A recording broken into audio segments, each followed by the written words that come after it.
কাজে বন্ধু যেন হয় আখিরাতের সাথী। বন্ধু হবে কিসের সাথী?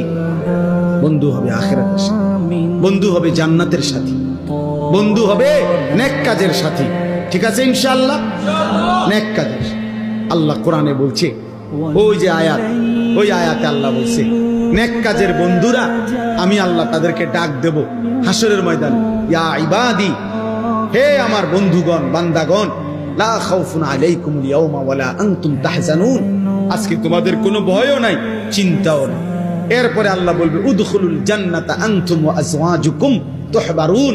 বাহ! আল্লাহ বলবে তোমরা যারা নেক কাজের বন্ধু ছিলা, তোমরা বন্ধুরা একে অপরকে হাত ধরাধরি করে গলাগলি করে আমার জান্নাতে ঢোকো। খোদার কসম, এটা কোরআন কি বলে? হ্যাঁ, এমনকি এই আয়াতের তাফসিরে আছে যে স্বামী স্ত্রী তারাও মূলত বন্ধু, যদি তারা একজন আরেকজনকে নেক কাজের সহযোগিতা করত। স্বামী স্ত্রীকে নামাজের জন্য উঠাইছে, স্ত্রী স্বামীকে নামাজের জন্য উঠাইছে, স্বামী স্ত্রীকে নেক কাজের দিকে ডাকছে, স্ত্রী স্বামীকে নেক কাজের দিকে ডাকছে, এরাও বন্ধু।